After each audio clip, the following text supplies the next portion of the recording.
How's it going, everyone? Welcome to another episode of Behind the Catch Fence. I'm your host, David Hoffman. Well, NASCAR is officially back. The Clash at the Coliseum ran last week, which saw Denny Hamlin take the win.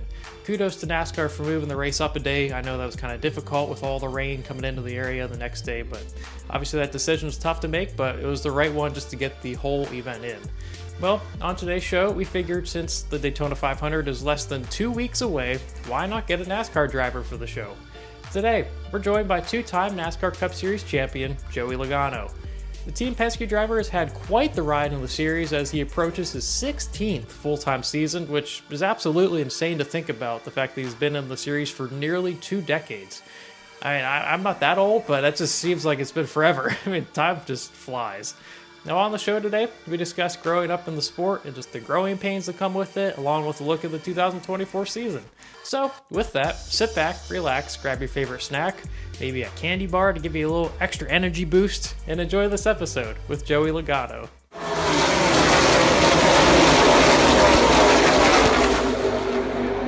Going into it, just what have you been up to during the off season? Anything fun or unusual or stuff like that? No, not anything too crazy. We got 3 little ones at home, so it involves a lot of well, one, I end up just fixing a lot of small kids' toys more often than not, 4-wheelers and crazy carts and you name it. I've become a small engine mechanic at this point. So a lot of riding in the woods and just getting ready for the season. Nothing too crazy. Well, at least you can actually fix them instead of throwing them away, wasting some money. So can't get wrong with that. It's going to be your 16th full-time season and the Cup Series here this upcoming year. Just maybe do you find yourself ever taking a step back and kind of saying, "Man, I've been here for a while now." Every now and again, I think that the number is pretty high. Right, it's close to half my life at this point, which is kind of crazy to think. But yeah, it's just been it's been a heck of a ride. I've been doing it for a long time. I've enjoyed every second of it for the most part.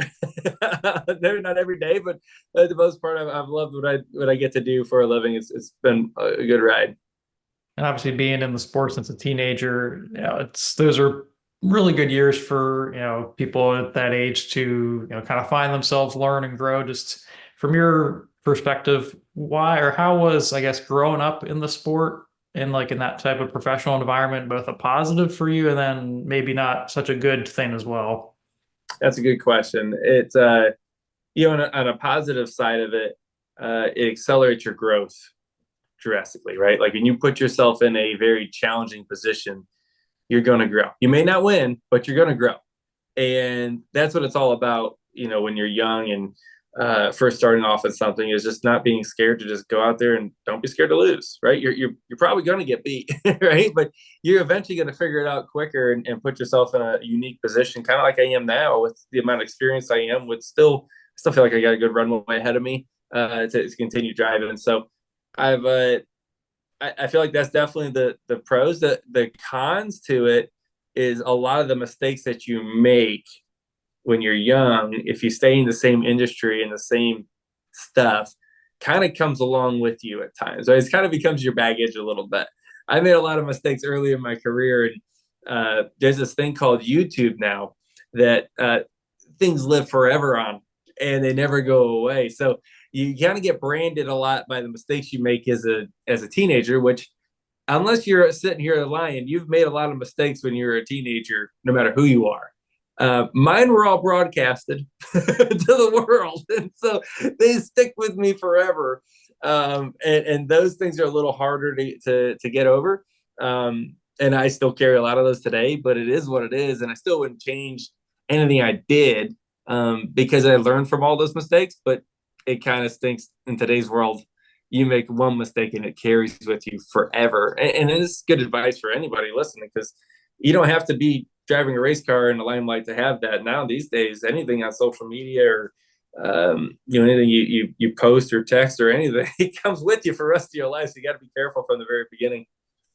And obviously, you wound up, kind of erasing those mistakes and wound up being a two-time champ already. Just, last season wasn't the season that you guys probably were hoping for, finishing 12th in the standings. And, your teammate Ryan Blaney winning the title just looking back at last year just for a second, where do you feel you guys maybe lacked a little bit of something that kind of maybe hindered you from contending with Blaney and everyone else that made like the championship four and what?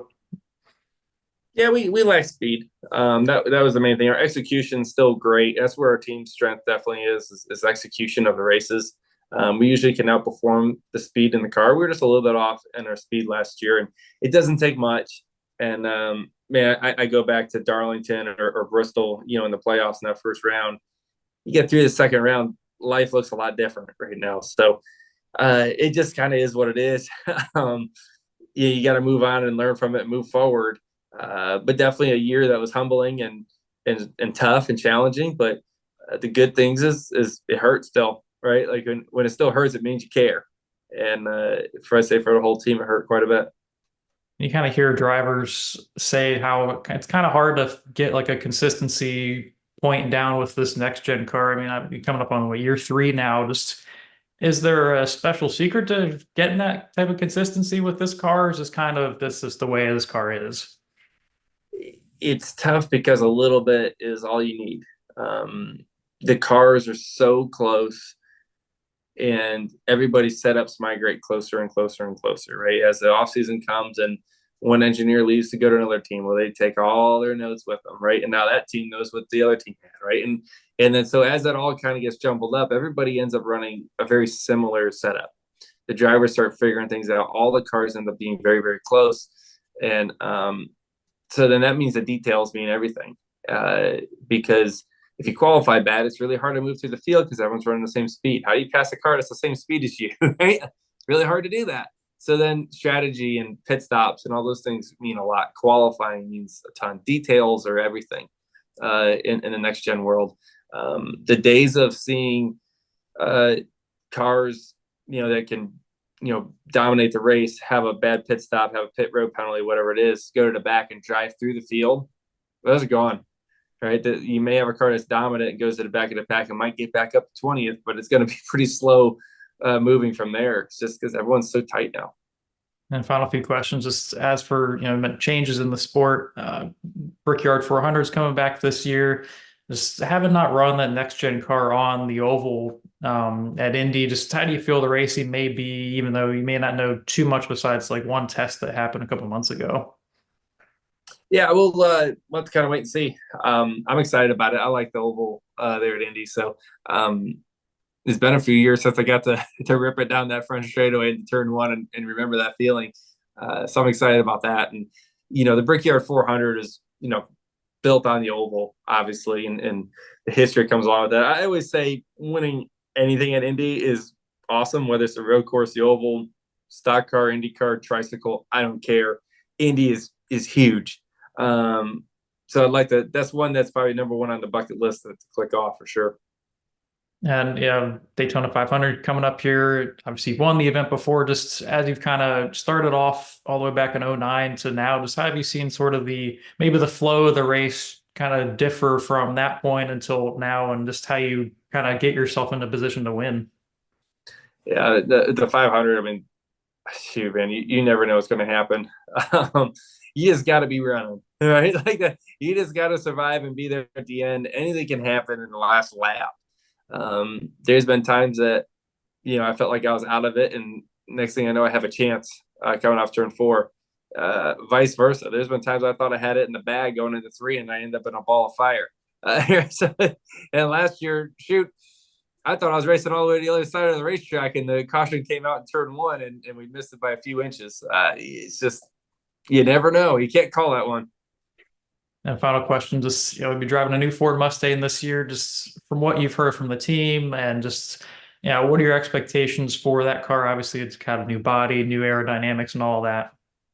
I'm looking forward to it. It looks great. So that's half the battle. The other part, it's performance. And I think, everything is showing us, the signs that it's going to be better. With that said, that's all on paper and that's data driven. We'll have to see if that translates into reality on the racetrack. We'll just have to wait and see on that one. But all things are showing good, so I'm cautiously optimistic on that one. So we'll see.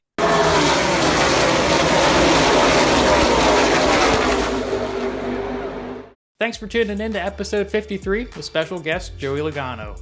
Whether you're a big fan of him or you just absolutely despise him, you can't deny the energy that Logano brings to the table. Obviously, last year was a bit of a down year for the 22 team, especially considering Logano's teammate Ryan Blaney won the championship. But I wouldn't be surprised in the slightest to see Logano and that 22 team have more of a resurgent year where they're in the conversation of a title. Now, the only question mark is just how the new Ford Mustang will bode as we get into these more aero-sensitive racetracks like a Daytona, a Michigan, Talladega, and just the bigger tracks in general. It seemed to do pretty well at the Clash with Blaney and Logano finishing 3rd and 4th, and then 2 additional Fords finishing in the top 10. So there's a lot of good vibes around the Ford camp. Well, that's all the time we have for today's show. Make sure to like this video, even if you don't like Joey. Come on, now, just don't be a stickler. And be sure to comment any thoughts you had. Hit that subscribe button. We got a lot of content coming your way. You're not going to want to miss it. Be sure to follow this podcast on X and Instagram at Behind Catch as well. Thanks again for tuning in. Have a great day, and I'll catch you guys later.